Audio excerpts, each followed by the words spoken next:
Welcome to the Brothers Dim.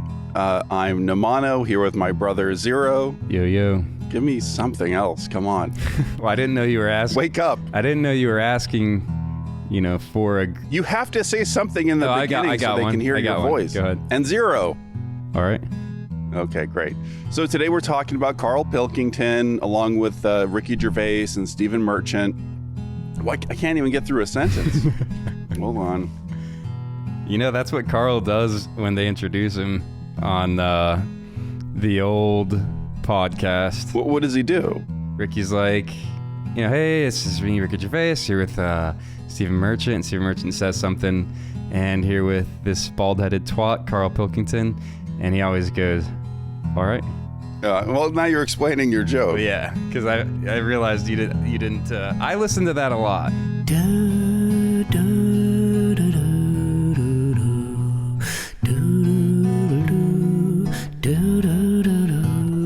But first, I wanted to talk about Marcel, the shell with shoes on. You saw this? I did. I saw it in theaters. What did you think? I went in cold because I didn't even know he was. That was like YouTube videos turned into a movie. I just saw the trailer or something, thought the voice sounded funny. It was an interesting, simple, clearly like independent premise.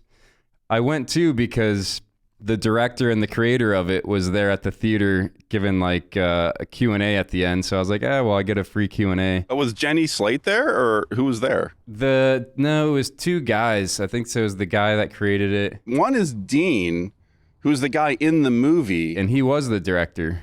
It was fun. Yeah, I mean... Was it touching? Did you cry? No. I mean, it was like a little bit, I'm connecting to the snail and his journey a little bit, but it's not one that like hit deep and that I'll remember. It was definitely an enjoyable, viewing. It hit me, dude. I was tearing up. It worked perfectly for me. I love that kind of slow pace where character is sort of more important than the plot, but the plot fits. And I think going in, I was like, how the fuck can you make a feature film out of these little Karl Pilkington-esque, like pseudo-philosophical, naive statements? Like the shorts are just Marcel just saying little things that are kind of cute and funny, and then maybe they're kind of deep, or it's like seeing the world from a different perspective because it's a little shell who doesn't understand anything, which reminds me of Karl. And I was like, how can they make a whole movie out of this? And they did. For me anyway, like all the little monologues or the little interviews were funny, and then it fit together well in this overall touching story. The little ad-libs or the voice actor, just her little comments on the world around her, those were like really well done. You could tell they just weren't throwaways. I thought those were hilarious. I was curious, like, how improvised is it? Like, it's Jenny Slate, and so maybe she's acting and it's all written, because it's not like it's super, super deep and philosophical, but what I mean is it's bordering on that. Mm-hmm. It's seeing the world from fresh eyes, and I think it's hard to come up with that stuff in the spur of the moment, like Karl does. Because Karl's not acting, right? Like, to make a movie... Yeah, I don't know. You need an authentic Karl somehow. At some point, this thought struck me where I was like, oh my God, Karl should have voiced that snail. Because I was like, the voice is hilarious. Like, in reality, I don't know if it would have worked. But after, I was just like, Karl as that snail would have been perfect. Because that's basically him. Like, he makes, like you said, he makes that shit up. Or he's just thinking about that stuff on the fly. He might be one of the only people who you could kind of just put there, give him the situation and then just let him come up with however he wants to say it. And it'll be, better than what you can write for him. It's easier for me to watch this version because Marcel is so sweet. Karl shares some of the characteristics, but he's a little bit more low energy and almost grumpy. Or not grumpy, I don't know how to describe him, but he's not as sweet as Marcel is, right? Like Marcel is always, this is why one of, my favorite shows that Ricky Gervais did was Derek, because it was just about being kind. And that works on me, dude. Everything is so nihilistic and fucking everyone's just mean. We're going to get into all this because they're so mean to Karl on the podcast, and just, modern culture is just so negative. And I just want to watch something that's not so dark, something where maybe you need a naive, stupid character or anything, but just get at the kindness, the sweetness of life. I want it. Yeah. Give it to me. Because Karl isn't like negative. He is innocent, but like, yes, the stuff he says, he kind of, they call it moaning, but it's a weird area of it because you could see it kind of being negative, but he's not doing it in like a negative way. He's just like innocently seeing what he sees around him. It can come off as like whiny or negative, but because it's coming from seemingly an innocent, just genuine place from him, it doesn't really bug me. People that are being negative kind of on purpose, you know who I'm talking about? Just those type that are like, oh, I'm just going to shit on stuff because I sound cool, and like they just really dig into it. That stuff turns me off. Well, let's get into it. I recommend Marcel the Shell with Shoes On. I do too. All right, so I'm making like a little documentary. Oh, it's like a movie, but nobody has any lines and nobody even knows what it is while they're making it? No? Okay, so let's go sort of back to the beginning. Like the first thing I saw from Ricky Gervais and Stephen Merchant was obviously The Office. I saw, the original British version of The Office. Kind of, you probably showed it to me pretty much when it came out. And that was like revolutionary to me just because I'd never seen anything like that. Ricky was so good. I was doing his dance at school and stuff and drama. And mainly I also just remember Gareth. Gareth, the character, was so mind-blowing, kind of Karl-esque. Gareth is what's the American, Dwight, right? Gareth is Dwight, yeah. Yeah, it was definitely, and I loved that it like had a story and an ending. It was 2 seasons, so you get plenty of it. And then something happens, there's an arc, characters change and do stuff, and then it ends. I like that because then, most American shows, if it's still reaping, money, it's just they're going to go on until they can't anymore. It just keeps on going forever. Yeah, I think that was sort of my introduction to BBC shows in general, from what I can remember. I didn't know you could have such a touching, love story happen where you're like, it sneaks up on you and suddenly you care at the end. And it introduced me to, I think a lot of people, to this like cringy comedy. Did it sort of start that? Because that's huge, right? Like cringe comedy. People love watching like really uncomfortable situations. I don't think, was that a thing before The Office? Yeah, I don't know if it started it, but it definitely was the first time I noticed it. So they probably brought it to like the mainstream. And it's not that complicated, or it's like you just don't want him to be that uncomfortable, but he does it so well. He just sits in it. I think it's one of those things that's obvious once someone does it, but before that, no one thinks to do that kind of comedy. Mm-hmm. Well, I don't want to skip ahead, but I was going to say in Extras, he kind of was, Ricky's character in Extras was just kind of always serious, like always kind of like bummed out or kind of grim, and all this silly, crazy stuff's going on around him. And he's just like, really anti what Ricky is, who's like always laughing around and, can't keep his shit together. I mean, I really like that change where he becomes the straight man, just like the normal person. Yeah. And then everyone else is crazy. Like they have all the big movie stars come in and they're all completely insane and weird. Like, I thought that was a really good choice. And then those back to back, going from The Office to Extras, I'm like, oh shit, I'm on board. Like this guy he's doing it. And we'll get into it, but he's let me down. Like, I don't know, that ride didn't continue for me. Well, where did it end? I don't know what order I watched stuff in. Like, I like Derek. And, I like Afterlife. It's fine, but it's not great like these other shows are that are just like introducing new styles of comedy to me. Mm-hmm. I don't like stand-up in general, so I don't like any of his stand-up specials.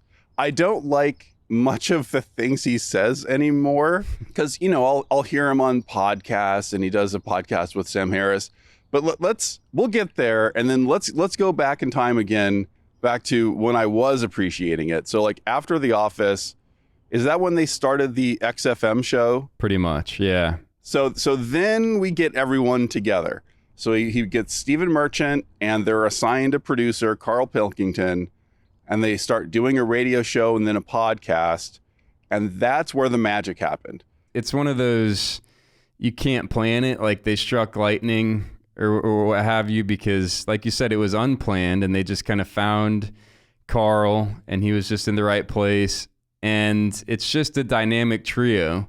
It kind of had to be unplanned because like they kind of figured it out as they went along, and it was just so you didn't have to work at it, because it just seemed like the right fit. Like Karl was basically the show, just the things that he said out of his mouth. But because of the way he says things and thinks about stuff, to a degree, you kind of need somebody who's like Ricky, who just thinks it's ridiculous, hilarious, just a goofball, loves like gay jokes and just giving him the business. Just like clearly it's a genuine connection of like rough, just messing around kind of kids. And then Merchant was also a nice ingredient. He's just kind of like, he's needed because he seems kind of like the dad, or like someone who's a little bit more, all right, let's at least kind of stay on track here. Yeah, it's a magical little formula that they stumbled into. And I think you're right. I think it's because it's authentic. Like Karl is being authentic and saying what's really on his mind. And then, Ricky and Steven are authentically reacting. Like they didn't have to plan to be, blown away by the things Karl says. Like I think they're genuinely like surprised. You remember how, because I had to really snap into my younger self to remember this, but because I listen to it still today all the time. Like this guy puts them up. Like the same old shows? This guy recycles them, puts them together. He puts that one like every couple of days, and it's just so good.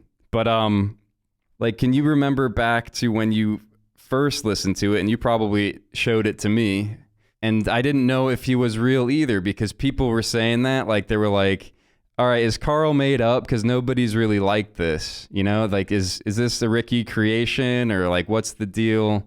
They thought Karl can't be that guy. And I kind of was thinking that too, because I'm like, God, he's so funny, or just off the cuff. Like, who has that much stuff just, ready to go? And it's always, interesting and funny the way he says it. Do you remember if you thought like that when back then? I don't remember having a doubt or hearing anything like that. I totally bought into it and believed he was real. I think part of that reaction from people might be that he's not the typical, I'm trying to think of the right way to say this where I'm not just insulting, but like most people in that game, they know the rules and they know how to present themselves, and they're sort of conformists in a way, right? Like they're all playing the game the same way and they know how you're supposed to act. And Karl's not. People will say a bunch of shit that you're supposed to just nod your head and agree with, like, yes, we all agree this is the way the world works. And then he's like a little kid asking those deep questions, stuff that seems really stupid and basic. Like, a child might ask about like, why is the sky blue is a cliche. And an adult will just wave their hands like, oh, blah, blah, blah. But actually, they don't fucking know. Or they might think they know, right? They'll explain, the way the light comes through the atmosphere. They don't fucking understand it, but they know what they're supposed to say so that everyone shuts up, right? Like, oh, this is the game. Yeah. But Karl's not playing that game.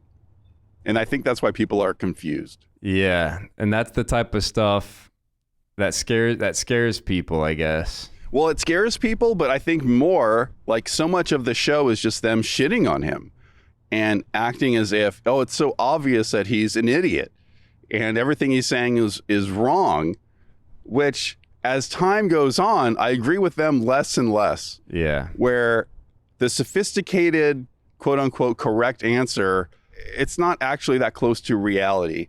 And it might be the vague, dimness of Karl is actually more in tune with reality. Yeah. Like Ricky and Steven are putting bricks together in their mind and building up the way reality works. And Karl is more in the fog, authentically looking around and having real observations about things. Yeah. I mean, that's my exact journey too. That's what I was kind of hinting at. Cause now I did back then believe, all right, maybe they made him up. And I kind of, when they would, make fun of him and say that, I would mostly agree. Like some of the stuff, I always thought, well, that's pretty interesting. But I was kind of on board with them, shitting on him in this.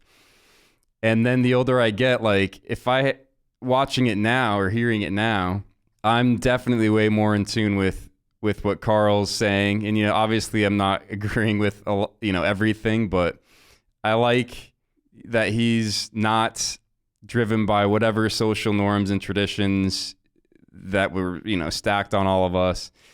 And yeah, just like you said, now, like as time went on, I'm like, oh yeah, he's definitely more the voice of reason, and he's not being really rude or negative. And it came to a point where I couldn't listen in the later episodes because that Ricky really started. I started to understand it wasn't like Ricky poking fun, which I was on board with because I love crude sense of humor and all that. The more Ricky just thought that he was right and was like afraid to have Karl speak his mind or like wanted everyone to know, hey, even one of the taglines in the book or something is like, Ricky Gervais says, if you think he's a genius, you're an idiot. And he kind of kept doubling down on like, if you think this guy's got any sort of knowledge, you're wrong. Like that's all stupid. Look at all these science things that I know. This is what's correct. And the more I realized that he just really genuinely believed that and it wasn't really a gag, then it's hard to listen to, because then it's just him being, I don't know if entitled is the word, entitled, but he just thinks he knows better. There's some episodes where it's just, they cross the line and it's just rude and it's just not fun. They found the good balance for a while because it was so innocent and new. But the more that they got older and we got older, they were like, well, it was almost like they were like, I can't affiliate with this stuff because people are actually thinking he's right. And, but he's so stupid. We all know he's stupid. I'm like, dude, if you really think he's that stupid, like you shouldn't be treating him like that. You should just not talk to him. I totally agree. And I think it comes down to attitude, right? Like if you genuinely think he's stupid, that doesn't mean that you have to be dismissive and mean, right? Like if you think you've got the correct answer and they're going down the wrong path, you don't force them off the path they're going down. You just ask them questions to sort of have them look around, and then maybe you will sort of guide them down more into your perspective and maybe not, and you just accept it. Right. I think attitude is the big thing. Like there is magic when you get those three guys together, and then just like you, I was turned off by the dismissing and the meanness, the bullying directed at Karl. Mm-hmm. But when you separate them, I'm not enjoying any of them individually as much as when they were all together. And like my wish would be that you get that group together, you have Karl have his unique perspective and just not be mean about it, right? Like be curious. Why does Karl think this way? Like, why does it have to be mean? Can't you disagree or have a conversation without like shitting on the guy? It's yeah, I think you called it entitlement. Like it's that stuck up attitude where it's like, maybe Ricky is right more than Karl. But at some point, if his attitude is so shitty, I don't care. I'm with the stupid person who doesn't get it just because they're nice and they're not being mean all the time. I know. But I think you couldn't do it again. Like you had what you described early on because Ricky was just enamored by Karl. He says it all the time. Well, God, it's it's so genius. I don't know. He hated it, but he also loved it and he was curious. And that's where it was good, like you're describing. And if you did it again, unless Ricky, softens up or something or has like a change of heart, which I doubt because he seems to be kind of like doubling down on that road, it wouldn't work. And Karl has said it before too. It's like everyone always asks him, why aren't you getting the gang together? Because it was the fucking trio. Would you get back together again, like a sort of boy band? The way that they do. Yeah, but is that a good idea? Is a boy band getting back together a good idea? I just think you've got to leave things. Right. They were good They had their time. People liked them at the time. You Okay. bring them back, it's never as good. Right. I think people like the idea of going back to something they liked when they were younger. Sure. I mean, we stopped doing the podcasts about... Well, Idiot Abroad was 10 years ago. Was it really? 10 years ago. Wow. And people are still going on about it. I know, but that's because people loved it. Yeah, but I wonder if it came back now, if people wouldn't like it, because, you know, things have changed, haven't they, with, like, sensibilities and that. No, that's true. Oh, Probably gosh. offend everyone. And the times have changed and my attitude has changed, right? Like, Yeah. if The Office was still on, I don't know if I would watch it. Like, I don't need that much cringe in my life. It was cool back then because I hadn't seen it before, right? And it's the same with this meanness where it was a really funny dynamic at first, and then I just grew really tired of the bullying. Yeah. And yeah, now I don't want to see them get back together unless something changes. And maybe a little bit with the culture too, because Ricky would probably be afraid, and so would Karl. Because if you listen to the old shows, you know, they're talking about hairy Chinese kids, you know, midgets, gay, you know. Karl's just curious, like, you know, how gays think, and it's just stuff. The way they say it, it's not offensive. Like it's coming from a good place, but nowadays, I think Ricky would be afraid to put his name on it. You know, they couldn't be genuine because they'd have to like keep fucking pausing and readjusting how they say shit. It's funny. I think they would use it in different ways where, like, when Karl says something that the mainstream culture would consider offensive, I almost immediately forgive him because I know it's coming from an innocent place where he doesn't know where the culture is. And he's not saying things to be mean. He's not diminishing anyone. He's just using the wrong word or the, you know, whatever. He's seeing things from not the established cultural standard. Yeah. And Ricky, I think when he goes into that stuff, like he's sort of, I don't know if he's like anti-woke or woke or...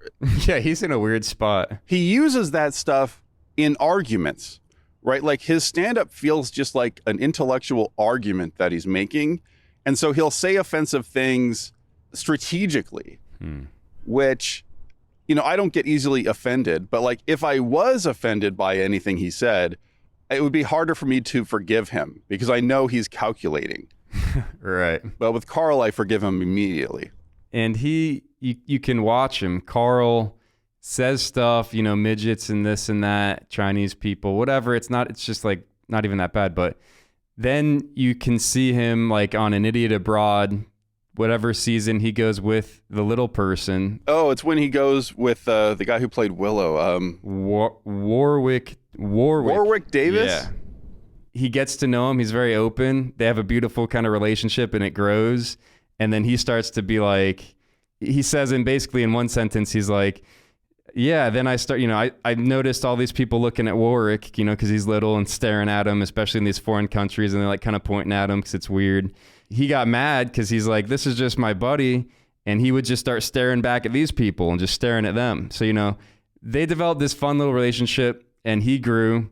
Karl's the type that kind of talks to everybody. He's going to talk to anybody that, you know, he in the podcast, he like makes friends with homeless people.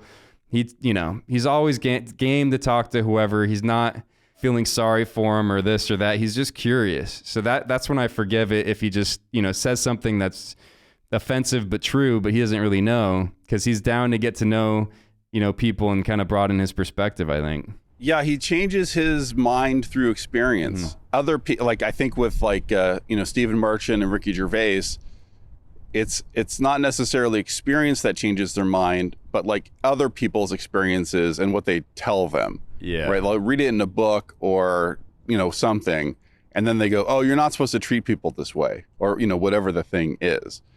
They probably have a lot more of that stuff in their mind, and Karl, as just one guy who has to figure everything out for himself, he's going to understand less, but I think it's coming from a real place instead of whatever, just, you know, a delivery of, you know, perspectives you're supposed to hold.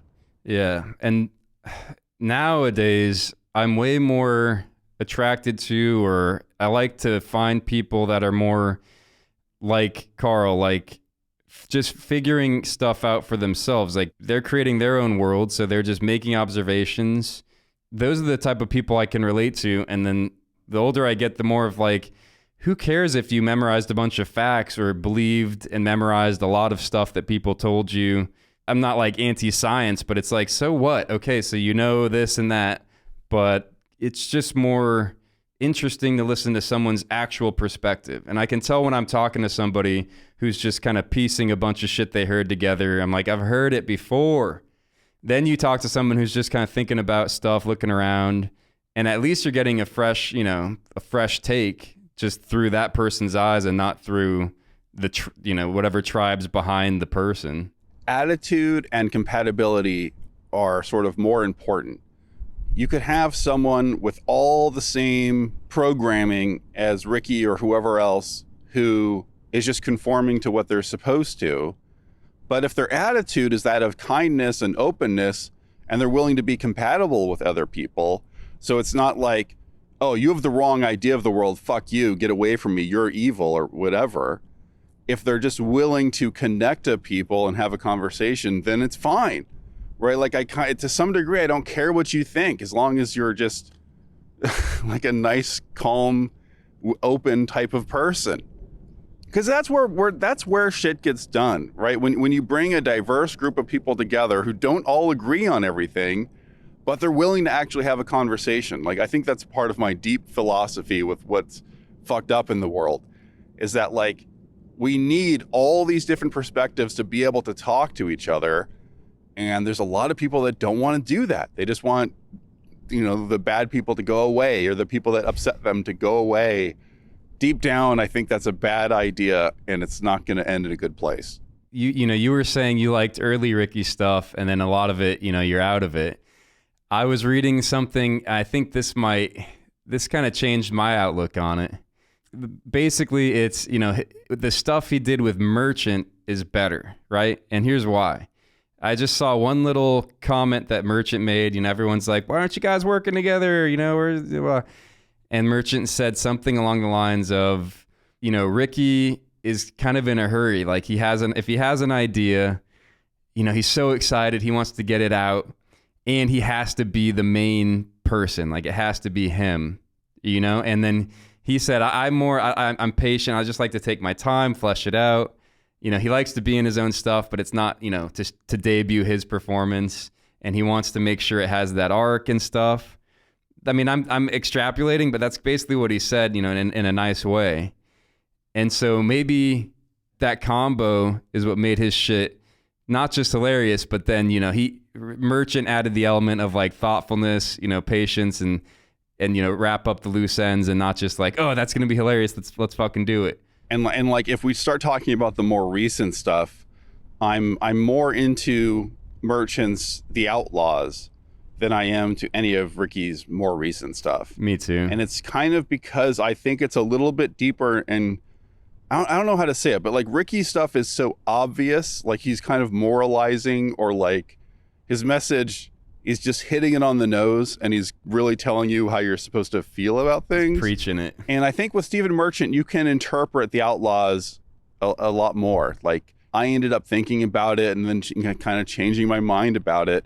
Like, I told you I started watching it, I didn't like it, and I stopped, and then you told me to go back and watch it, and then I liked it. Like, it just took me a minute to get what was going on. Yeah, me too. And if I were to make a prediction, because like say I watched Outlaws, and it seems like Merchant was giving a lot of thought to making sure everyone had a voice, because it's the first show I saw with like, he had a really woke like activist character, and then a really conservative character, blue collar, probably Republican, and they were in the same room, and they even like had they ended up being, paired up a lot and had a lot to do, totally different perspectives, but he put them together. And I think most importantly, nobody was right or wrong. Right. Right. It didn't turn out that one of them was the good guy and the other one was the bad guy. Exactly. And I think if that's the road he's more going down, if anyone's going to reunite, it would be Merchant and Karl. I think Ricky's gone the other road. Well, I'm just guessing, but just seeing that show, I'm like, all right, well, Merchant seems to be like wanting to hear from each perspective. I'm sure he agrees more with one or the other, but he's putting them both there and he's letting them say it. That's why I'm like, maybe Merchant softened up a bit and wouldn't, just be like, oh, Karl, you're a fucking idiot, we're done. Maybe they would reunite, if anybody. Yeah, you might be right. I want to talk about those two characters really quick because I found that really fascinating. Like the activist and then like the blue collar guy. Mm-hmm. They are totally politically separated. And that was pretty much the reason I stopped watching, right? It like introduces all the characters and then you get the idea like, oh, this guy's like that and the woman's like this. Okay, I get where I'm going. And then I think I sort of made the assumption, like a lot of Ricky Gervais's work, where it's like at some point they're just going to tell you who's right and who's wrong. Yeah. And I was like, I don't want to fucking hear a political discussion. Turn it off. And then when I went back to it, that's obviously not what happened. And it wasn't, they didn't go all the other way where it's like, oh, those two characters fall in love and then they learn from each other and they, it wasn't that either. It was just messier. I like that the activist woman, like, I really love where they went with her character.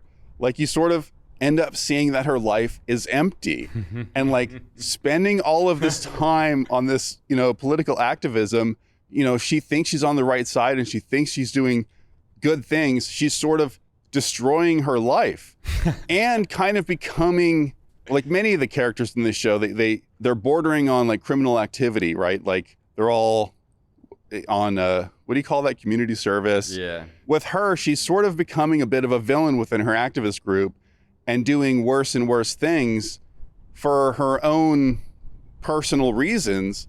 And so it becomes way more character driven and emotional than about any of her ideology. And then with the guy, like I love his little conservative journey. Like he's sort of the pull yourself up by your bootstraps, just work hard and whatever. That's the way the world works. And he hates like, he'll complain about like handouts and all that kind of stuff. So you really know what his political ideas are. And then when you see his life, like he needs his father to support him. And then he cries like a bitch when like he's losing his business and he can't get his own shit together. He can't pull himself up by his bootstraps. And like his own political ideas don't work either. So I loved how messy that was. And it wasn't preachy. I think that was my favorite part of the show. Those two characters. I mean, they both have an arc and they go a step in the other direction.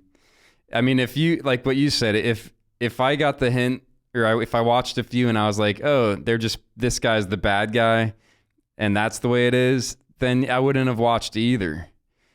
But since they didn't do that, it's like, all right, I don't mind getting both perspectives, the good and bad of both. Like Stephen Merchant is just covering all the big cultural issues, but he puts it inside a character and it's not about explaining what's right or wrong or, it's not a fucking lecture. Yeah. And I want to touch on all the other characters really quickly.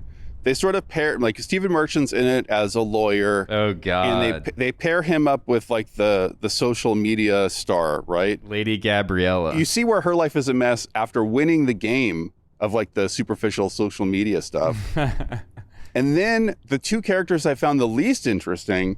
So what do you? And I think they're the main characters. There's that guy who's like trying to get out of gang life. It's desperation and like other people who sort of pull him into the criminal underground and he's trying to work himself out. He's like, this gangster stuck in it, who just wants to get out and be a chef and kind of marry this girl and have a nice little life. And then she's just this total, nerd girl with, well-to-do parents that want her to go to Harvard. She gets enticed by the bad guy. Everybody loves the bad guy. But in the end, they basically switch because she's like, well, that's what she liked about him, that he was she didn't want to admit it at the time, but he was, a bad guy into some shit. And then the switch is interesting, that is what she wanted. She's an adrenaline junkie. And he's like, no, I'm trying to get out. I was like, they both want the opposite. He's like, I was put in this, I want out. And she was put in to her other little thing and she wanted some excitement. And so then they just cross paths in the middle. I like that idea. And then just watching it, I think it was the most boring out of anything. Yeah, true. Maybe it's just because it was the least funny. Because I think those two characters weren't particularly they weren't that comedic. I think they were supposed to be the more dramatic characters. You're right. They were like the the heartbeat or whatever is supposed to be the emotional part. But you're right, it wasn't the most funny, and so that's why the other two, I mean, Steven was, as that lawyer, was fucking hilarious, and like I was loving his connection with Gabby. Like, I was, I hope, they were just good friends, and it was just like a nice, people from different worlds connection. That was really fun and funny because she was hilarious, and it was all about social media. He was super nerdy in that like little kind of shitty lawyer universe that he was in. Those two characters, like their little character arcs, are integrated into the plot so well because it's sort of about what a real friend might be. Like, he's the fucking loser and he doesn't have any friends, and then she's got a million fucking online friends, and then he sort of becomes her friend, and none of her other friends are real. But so it's sort of obvious what that's about, but it wasn't obvious to me watching it. Like, it was always very playful and funny, and it felt real as it was happening. Yeah. We didn't even mention, maybe this is the most disappointing part for me, is Christopher Walken. Because he's great. He's great in the show. He's got an interesting character, but there's no place for him to go as that character. What was the character arc? Like, what changed? It seems like it was just this, he's a con man. Is he going to give that up to get with his, stay with his family? Is he going to lean towards family or being a con artist? He can't give it up. And then that just kept happening the whole time. It's sort of like, I think you can do that once. Maybe you can spend the whole first season asking that question, and then I don't give a shit. He's got to choose, and then we got to do something else. And then in the end, like, I don't know why really, because like you said, it happened too many times for it to be like, oh, now it just kind of seemed like now I'm going to do it. And he's like, all right, I am the family man. I'm sticking around. But she made him go anyway. I don't know what to take out of that, but it's kind of like, I don't blame her because he screwed her throughout her whole life, and then even recently, and he's like 70 years old. So it's like, how many times are you going to say, oh, yeah, okay, come on in, before, you let him screw everything up again. So I don't know what the takeaway is. And nothing got to really happen. You could have really got something special. Anyway, that was the weakest part, another weak part for me. Yeah. But overall, it's a good show. I liked it. Well, I want to talk more about Karl, but first, I mean, we talk. You pretty much shit everything on Ricky. Merchant, I don't really know as much personally, so we talked about his show. Well, the best thing before we move on from him, his performance in Portal 2. No! No! Don't! Ah! That's my favorite thing. Ha! That's sounded real. No, that was actually an impression of you. Actually, because you just fell into my trap, my brilliant trap, just then. They brought him in as a voice actor. He fucking nailed it. It's a great game. He's such a good actor. Nobody fucking uses him for anything. Like, he was in Jojo Rabbit. He shows up in a couple of places, but no one utilizes him in that way.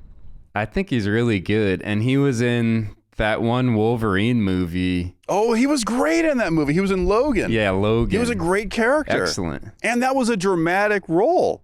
Yeah, that was pure serious. That wasn't a funny role. No. Yeah, he crushed it in that. What else on Merchant? I don't know. I'm just noticing how much of a better actor he is than Ricky, because like Ricky's not usually that good. Like I watched that other movie. What was it called? The one where he's the Invention of Lying. Radio. Oh no, the with Eric Bana. What was that? That's right. I forgot, but it was him and Eric Bana. Anyway, the movie is forgettable and it wasn't good, and his acting is not great. Yeah, and even The Invention of Lying, it seemed a little rushed, like kind of Merchant said, and it was good. It was a little kind of on the nose and preachy, kind of a la Ricky does that, but it was a good movie. I liked it. So, but what's his deal? Like, why? Like, what's his fucking deal? Ricky is like, he hosts the Oscars, he trashes all the celebrities. He seems to be like, anti that elitist culture, but then he kind of isn't, or he kind of is in it still.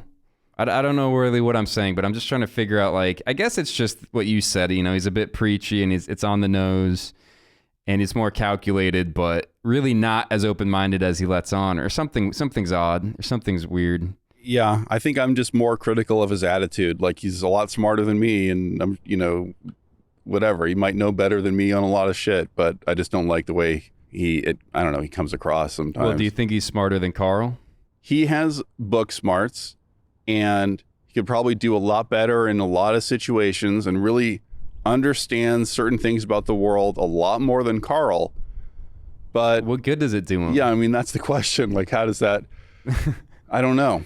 Like, he can have all those facts, which is good. It came in handy so that he could be like kind of like the encyclopedia when Karl would say ridiculous, genuine thoughts about like going into space. Well, that actually wouldn't work because of this, this, and this.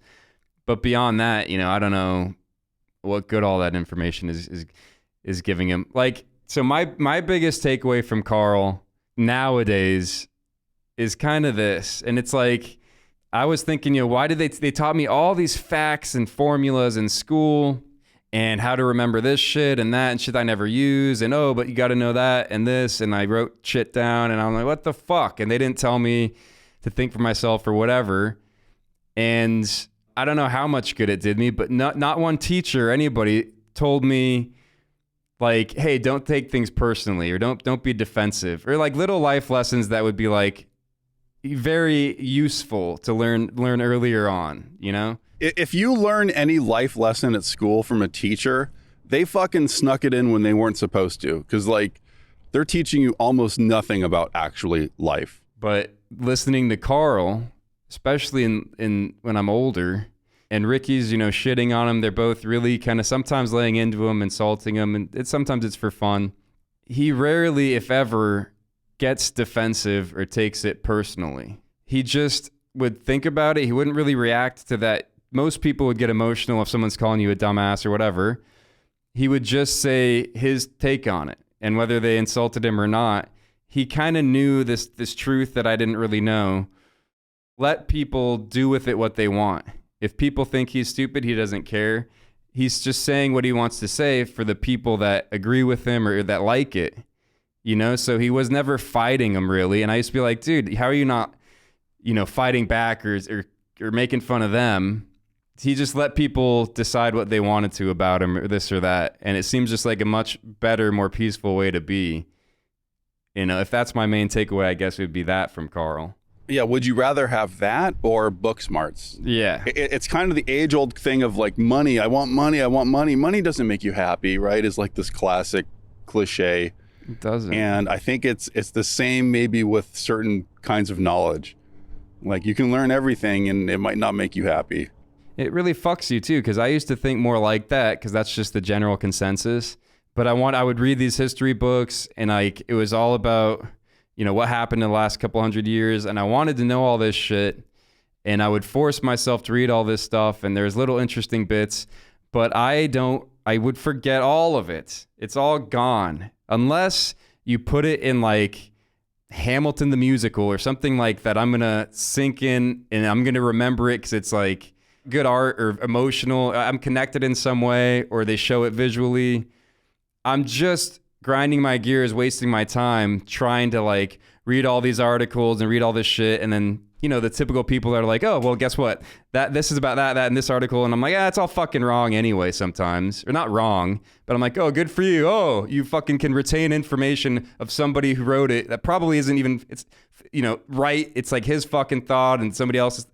Anyway, that shit pisses me off. And I don't know why I guess I was just in that mindset for a while. I think a big problem there is ideological capture, or I don't know what to call this, but like the more you're able to retain things, the more you can fall into somebody else's view of the world. Whereas like Karl or people like him, it's a little bit harder to ideologically capture them. I was reading his book, Karlology is one of his books. And my friend is like, what's this? I'm like, oh, it's Karl Pilkington. She's like, oh, it sounds kind of culty or whatever, because it's called Karlology. I imagine it's almost the opposite. That's what's so funny, because it's like the way Karl is, and this is why I like him so much.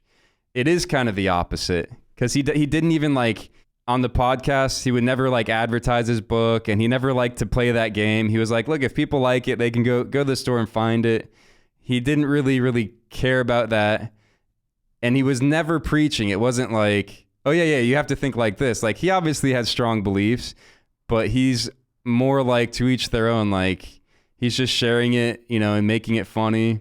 But he seems like the anti of what a cult leader would be, not like, all right, this is it. He might come and say some stuff because he knows it's fun, but that's where it would end. Ricky would probably end up like a cult leader if he could. Like, imagine this. So, like, if you could run a simulation and you put Ricky Gervais and just 10 random people on an island and they've got to fend for themselves and whatever, solve the problem. And you do the same thing with Karl on another island. And you run that experiment 100 times. I think the Ricky Gervais situation, even if he's always getting 10 different people, like if the situation varies each time, but he's always there, I'll bet the outcome will always be kind of similar, right? Like maybe he does have the solution and he builds a fucking boat, or he becomes the cult leader and he takes over and everything falls apart. He's always going to end up in a similar position, whatever his personality is. But if you go to Karl's island and you run that 100 times, it's going to be different every time. It's going to be based on like, who are the other people there? What is he thinking about that day? What does he see? Maybe sometimes he becomes the leader. Probably most of the time he's not. He's just a part of the group. Is that better? Is he more likely to get off the island? I don't know. But I think there's a lot more variation. And for me, that is better in a lot of ways. I like that. Yeah. I don't think he really is afraid of death and worries about religion or this and that. He knows like you come and go and he's just on this journey. It just seems like the better way to live is that's the more natural way to live. It's just kind of weird too, because like all it is basically just, figuring shit out for yourself and not buying into what all the shit around you that you see and that you're fed. Is that like harder or why do less people do that? I don't know. I've said it before, but I think everyone has the ability to be like an independent thinker, but you have to choose, you have to actively do it or activate it. And it doesn't seem like as many people do that and more just want to go the easy route with the other people. Yeah, I don't know how much of that is nature versus nurture. If there's just certain kinds of people in your genes, like, if we go back in time and we're in tribes, the tribes function better if a certain percentage of them are weird and open and do different things, and a certain percentage of them all think alike and can hold on to the culture and keep things consistent. And there's something to the dynamic of having these different kinds of people. So I don't know that it's necessarily something you can choose. I guess you choose it to some degree, but there might just be different kinds of people. Well, think about this. Like me, for example, I was more caught up in, what's cool, what's the norm, and, you're fitting in and these traditions, you got to do this and get married, whatever, all the social, the programming. That definitely played a factor in my brain for a long time, into my youth, into my, young adulthood. I think Chris, our brother earlier on, was sort of more like Karl, like, well, I don't know, let me just figure this out for myself. I don't care what everyone's telling me, and I'd be like, oh, dude, listen to these people. Oh yeah, you think you're so smart. Everyone's saying this, dumbass. But he was always not bothered. I don't think he took stuff personally either. And from a younger age, just started to sort out how he feels about the world. I think later on, I kind of had to tear away my programming. And later in life, 20s and I'm 33 now.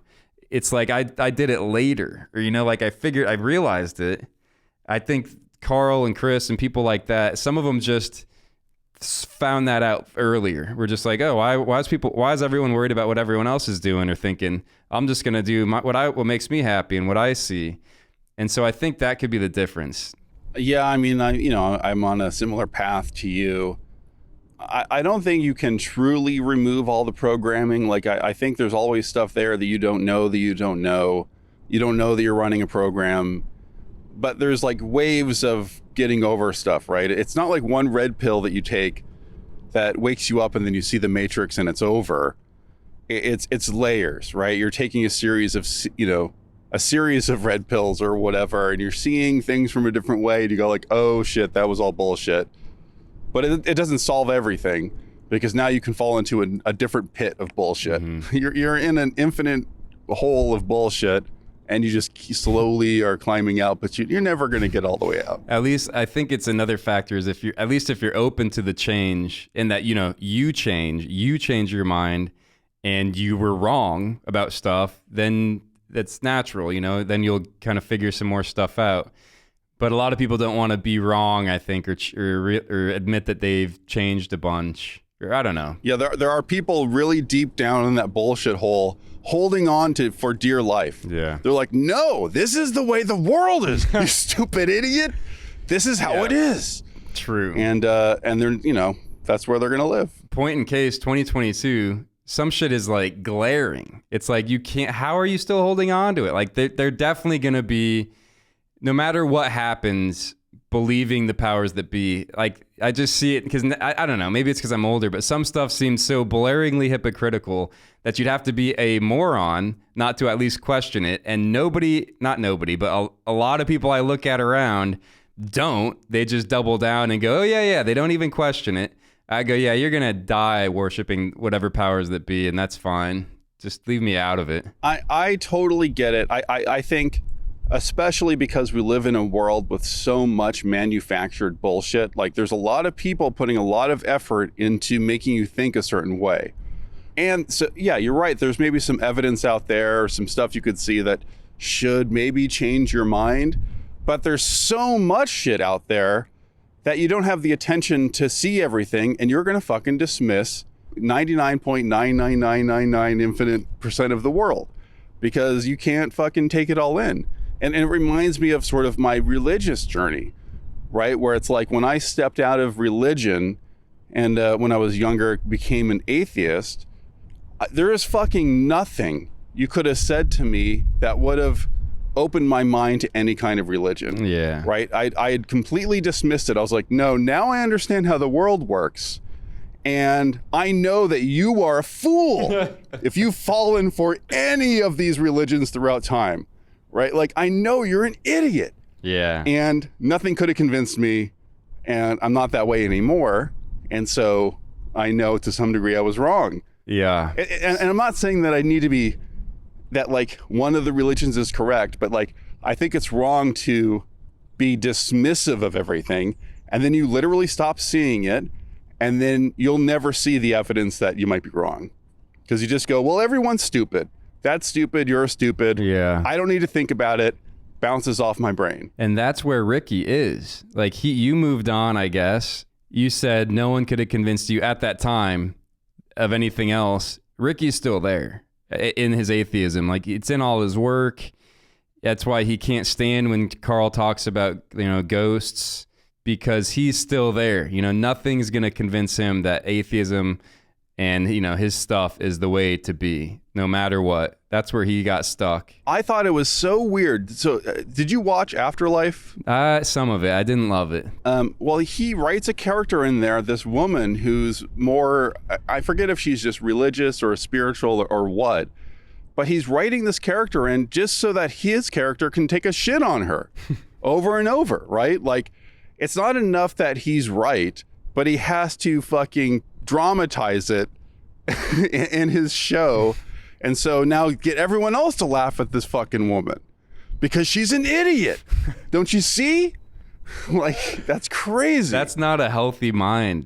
That's not a healthy way to be, especially if you have to keep hitting it, nailing it. You can't just say what you think and then move on or something. I don't know how to say this properly, so maybe you can help me put words to it. But like, I think there's a certain type of intellectual person who will need to put an infinite amount of effort into becoming mentally calm, right? Like to reach some kind of, what do you call it when you meditate and like you transcend or whatever? Like a zen or a tranquility? Yeah, like they're going to have to put so much effort into reading and studying and practicing to get to a place where their mind calms down and empties out for a moment. And Karl, the non-intellectual, is already there, or he can get there very easily. And the intellectual wants to get there. Yeah. And they can't. It's like a catch-22 or just kind of a horrible thing where it's like that type of person is so driven and working so hard and wants to read all the books and figure it out and get to that happy peace place. And the further you get, the more you're doubled down. And then at some point they go, by the way, to get there, forget all that shit. Drop it. And they're like, no. I just read a bunch of books.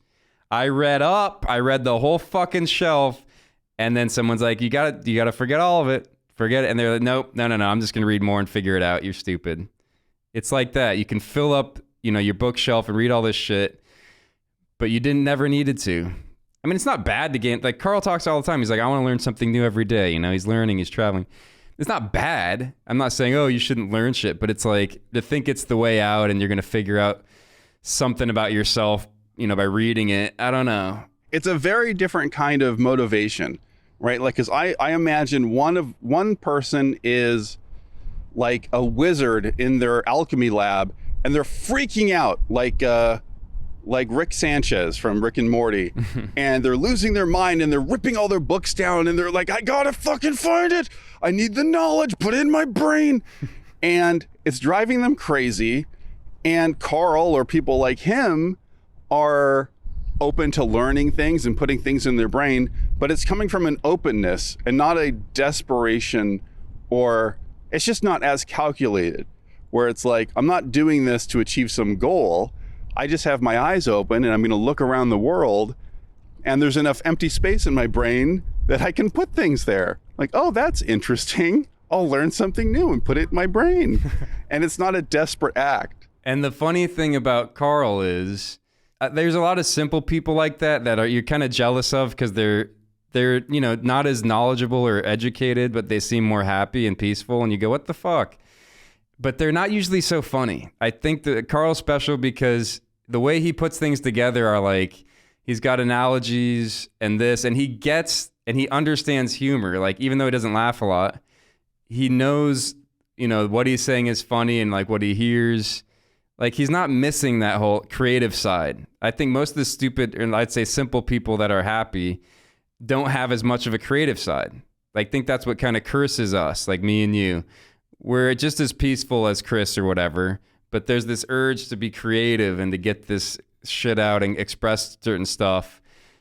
But he seems to have that. Karl is also really, just has a great sense of humor, kind of gets it all, and he's also, simple. Yeah, and I wonder if you took it away from Karl, if he would be okay. His success? No, creativity, right? Like, if he had no outlet, for whatever reason, he can't do anything creative or be funny or whatever, I think he'd be fine and just do something else. Whereas me, maybe you, are kind of driven a little bit in that direction. And if I don't have something to do and somewhere to put my mind and explore things and try to be creative, I will go insane. Like, I will go to some dark place and not recover. I'm less open, I guess, in that way. Maybe kind of we want to do something like art is what we like, to help better the world a little bit, which sounds kind of, it could be almost preachy, but not really, because you kind of want to, like when you find a new, like, YouTuber, like Rucka Ali you just sent me, and I'm like listening to a lot of his stuff, and it's kind of helping me because he's like similar mindset. And he makes it funny, and I'm like, oh, I'm not alone. Part of me, I'm driven to like do something like that. But yeah, I think you're right. If Karl didn't, he'd be fine. And even that's what's interesting is if he didn't have his books, the podcast, if he didn't walk into the room with Ricky and Steven, I don't think he'd be like clamoring to get success and to be known. He just was like around. He probably worked at the radio show because he knew, he had an interesting voice and thought process. So he put himself there. But I think if he never got the success, he'd still be the same person. He'd still be happy. He's not like, his happiness wasn't dependent on people knowing about it. He would be doing the same shit, I would think. I was watching the Ricky Gervais podcast TV show. I think it was an HBO show where they animate it. Right. And so I wrote down one quote that I saw that I think touches on a lot of the stuff we just talked about. Okay. So Karl says, No, but sometimes that's how good ideas come up, don't they? Just So random. a lot of yours have come up, yeah. No, but if you just Randomly. talk, I find that your mouth comes out with stuff. Right, there's another quote. No, but what I mean, if you sit there and try and use your brain to do it, Right. it doesn't work the same. Just keep talking. Just keep your mouth talking, and eventually it will come out with something pretty good. now what does that mean to you? Well, I have insight because I listen to him a lot, and he's always talking about who's in charge, your brain or you. Sounds stupid, but it's true. It's like, all right, did I think of it and then did that, or did I just do it automatically? And like, who's driving who? Like, I thought about this actually in the elevator. I was like, I plan ahead a little bit. Like, I'm in the elevator and I've got 3 flights to go up. And so I'm getting my keys out and I'm getting ready as efficient as I can be. You know, my keys ready so I can put it right in the door. My bag's here. I'm like, why am I doing that? Why is my brain making me get so prepared? And why don't I just get to the door? Oh yeah, I'm at the door. Take my keys out and open the door. I mean, I don't know if that's an example of it, but that's what I'm thinking about. I think it is, and this is not totally correct, but like I think of that as anxiety, where like the brain is running the engine and thinking out scenarios before they happen because you want to be prepared and you're thinking ahead, and you know, maybe it's to be efficient, maybe it's because you're scared of the world or whatever. Yeah. But running the engine for no reason, just trying to predict the future, I think we know is not necessarily mentally healthy. And I know I feel a lot better when I'm living in the moment. And I think that my ideas are better when I'm living in the moment. It's hard to get there, especially like I teach, and it's hard to get there in teaching. Like I can't necessarily walk into a classroom without having done any research or planned a lecture. I don't know what I'm going to say. And then I just it all comes out perfectly. And I've got brilliant. It doesn't really work like that. I've got to plan ahead to some degree.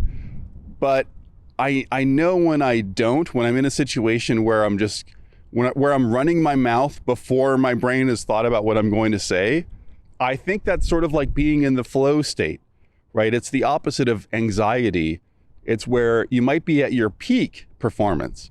You are living in the moment. Your brain is running at full capacity right now to do this thing. That's when you're going to do your best shit. I 100% agree. And I think that's what that quote is. Exactly, and it's so simple.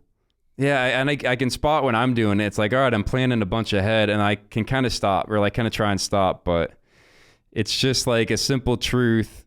I think like with Karl and people, these simple truths lock in, and then they learn the lesson. It's like one and done. Oh yeah, it's better if I'm in the moment. And for me, I feel like I have to relearn the lesson a million times, and it still doesn't sit. I'm like, oh yeah, duh, I shouldn't be thinking about all that. It's going to be better if I'm just chilling. I mean, I know everybody's a little bit like that. You get nervous, you planning, but you know it's better if you don't, if you're like anticipating and stuff. I don't know. It's like there's nothing wrong with planning or like, you know, all right, I've got a lecture tomorrow, so you research what you want or whatever, and that's all good. And then letting it go and kind of going and just doing it. Yeah, I don't know. I get stuck in like, all right, well, what am I going to do next? And then after that, all right, what's the most efficient way to do that? And all that nonsense. I think you called this the blank slate philosophy or something. I think so, yeah. Your example was like you prepare for a job interview or something, and you get all your shit together and you know the things that you want to talk about. And then right before you walk in, you fucking wipe the slate clean, just fucking forget everything and just be there. And you see, I even forgot that. And you know what else? It's a tough world to do it in because sometimes when I'm feeling pretty present, people think I'm rude. So and I've seen it happen where if I like kind of pause and I'm thinking, people get uncomfortable or think you're up to something, you know? So the auto responses where everyone's used to is just what they want. So sometimes you just give it to them like, oh yeah, hey, how's it going? Great. Yeah, what about this? But if I'm actually like thinking, you know, people get scared or something. I think that's a big conflict between people who are living in the moment and don't have the stack of bricks that tell them what's culturally appropriate right now. What are the things I'm supposed to say in response to this? If they're not doing that, but you're living in a world where everyone else is, and they know when I say this, you're supposed to say that, or you're supposed to do, that's the way the game works. but you're living in the moment, and so you're not thinking about the programming. They don't know how to interpret that, right? Like, what if they've never been in the moment? Like, what if all they know are those rules and those bricks? That's so true. They're going to interpret. I mean, this has happened to me personally, where like I will do something completely innocent or say something that's 100% true in the moment, and the other person is unable to perceive it that way. They immediately go, no, there's an underlying motive. You're trying to trick me. The game we're playing, we never say what we feel. We're lying about everything. And so that means you have to be lying right now. Like, that's the way they're perceiving the world. That's true. Yeah, like 90% of the time, like the original thought that I have to respond to somebody, I don't say it because it's going to be, it might just be rude or odd or this or that. But whenever sometimes someone says something, I'm like, oh, this, what I think about is like this. I just don't. Or a lot of the times I just, save it because they're not going to want to hear it. I think that's such a fucking bummer, dude. They can't take it. I have that same thing, and that's why it's such a relief to talk to you on the phone. And if I can get to a place where I'm in the moment, maybe I'm going to say some shit that doesn't make sense, or it's stupid, or it's offensive, or I'm insulting. And I have the freedom to do that because you'll be okay. Yeah. You'll be okay. Okay, talk to you next time. Right. Karl obviously doesn't care if people think he's stupid, right? Or are going to make fun of him. So I don't think he's too afraid to speak his mind to anybody because, like, for example, if sometimes I'm meeting somebody new and I'm like, whatever, it's an elevator, we'll just say, and I know there's like a minute or two to talk to him. Sometimes I won't even bother because I'm thinking, oh, what am I going to say next? Or is he going to think it's dumb, or where's it going to go? Maybe Karl doesn't really think, he doesn't care if they respond or if they think it's stupid. He's just going to say it and go along. It's that not caring what people think demeanor maybe that keeps him going, and that he's, innocent and not coming from a bad place. And he knows that. He said it once. He's like, I try never to be rude. There's never a reason to be rude to someone, He speaks his mind, but he's never like out to be rude to somebody for no reason. When I'm coming from a mean place, or if I say something to put someone down, I don't feel good about that. And it's not good for the wider world, where I think it's being kind. I mean, that fucking show, Derek, I really liked it.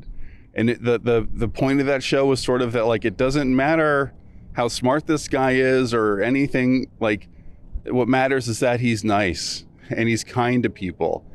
And I kind of agree with that. Also, maybe the big lesson for me is to just be able to observe on your own, or, observe something and then give yourself permission to come up with what you think's going on, without needing, I need to look this up, or what did I learn about this? Like he watches bugs a lot in the podcast. He's always talking about like these, the moth got in and what's the moth up to? And he's looking at them, they look weird. And the flies are like bugging each other, and he just goes, oh, it looks like, one's being mean to the other one. He just comes up with what's going on. Yeah, I guess if you want to know the name of the type of insect, you could look it up, or like, but who cares?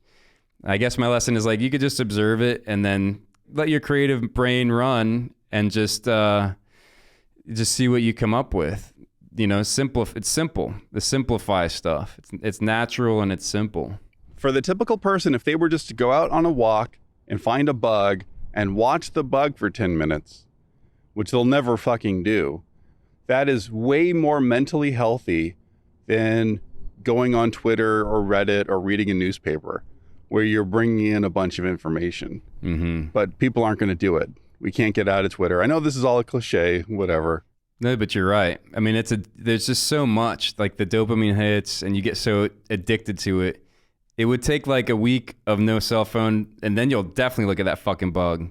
I know, because I went on that spiritual retreat once, and it was like a week without any tech, and I was staring at an anthill for a long time, and it was very interesting. No joke. Like, that was a weird one because I had literally no stimulation, but now I have a hummingbird feeder and I have binoculars, and I'll stare at those, and that's interesting. And one's a bully, and I've kind of seen him, just getting to know him, And it is peaceful. It sounds boring, but it's like not. It's kind of nice. This is one of those things where I've come around the long way to this conclusion, where like now I've heard people sort of talk about, you know, acting like your ancestors, like doing things that your ancestors did thousands and thousands of years ago is really mentally healthy, because like we're kind of running the same hardware. Like our brains and our bodies are pretty much have been the same for a long time, but the software has changed dramatically and the world around us has changed dramatically, right? Like, you know, you could plop some human from 100,000 years ago into a city and they're you know, dress them up, give them a haircut.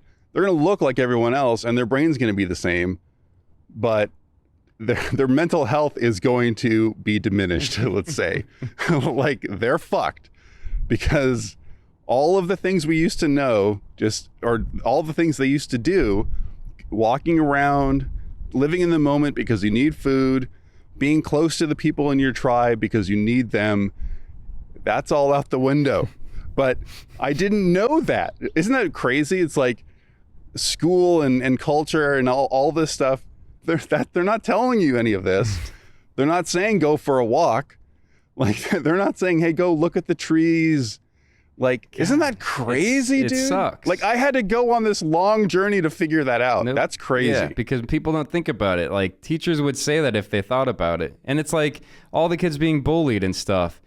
If someone like Karl just was a good, you know, he's a good idol, and just, you know, hey, don't be bothered by it, or don't take it personally, don't need to be defensive, you know, whatever. These little things could have made childhood a lot easier. Now, I'm not saying they would sink in so quick, but little like tips like that, like, I guess it's more gray areas, because it's more like emotional truths or psychological truths of like, yeah, it's better if you don't get defensive and, you know, don't try and fight, you know, just weird stuff that you can't really teach as subject matter, but that would goddamn infinitely help little me not be so bothered or, you know, emotional.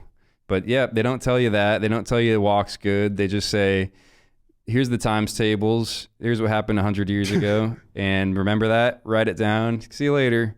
It's all what school is. But here's a pro tip to be like Karl. And this is it's maybe the hack to Karlhood or whatever. I started a journal too, because in the show and when he travels, he basically just, his first books I think were mainly just him publishing his journals. And then he said once, you know, what's the point of a day if at the end you just go to sleep and you didn't think about any of it?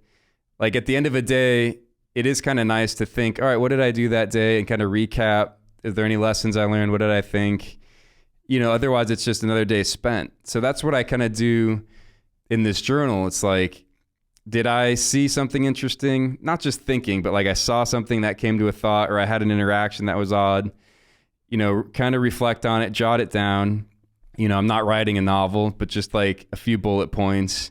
And I think that's pretty much all he did for his books. And he's just so funny in the way he sees stuff that it was worthy of publishing. For most people, what you're describing is literally impossible, because I've got notifications, dude. There's notifications on my phone. What's that? I gotta check my fucking social media. What the fuck are you talking? Who has time to sit down and write in it? By the way, I totally agree. I journal too.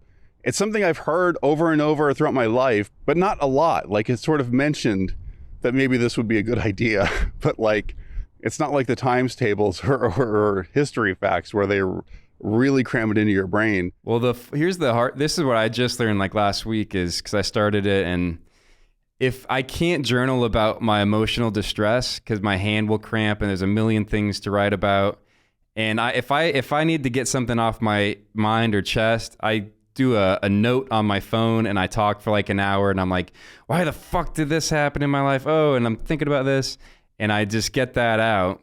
Then for my journal, it only can be stuff that I think is kind of interesting or fun, something that I wouldn't mind other people reading. So I'm not going to be like, oh, well, my dad did this and it fucked me up. Like, so it's not that stuff. It's just stuff I saw out there that I thought, you know, I had an interesting take on. And then it's also easier because it's only like a few paragraphs usually, because otherwise I'll be sitting there writing up a storm and wanting to get the deep stuff out. That I'm just like, leave it alone, put it in the phone, and just do the light stuff in the journal or something like that. That's interesting. I can't remember anybody else talking about that kind of thing, but I guess I've been through a similar experience where like I was using the day one journal for a while, and I was going through a particularly hard time where slowly these entries pile up, where it's like hundreds of entries where every day I was complaining about something. I was miserable. I was angry at someone, and I don't want to fucking go back and read any of that, right? Like, I don't want to go back and remember how this person upset me. Or it's good to get it out. That's why I talked on the phone, because I never listen to those, but I know it's out there if I ever wanted it. I never do. It's kind of that thing where like people do for different types of therapy or whatever, where it's like you write a note to someone and then you burn it. You're right. It's like you got to fucking say it and then it goes away. Yeah.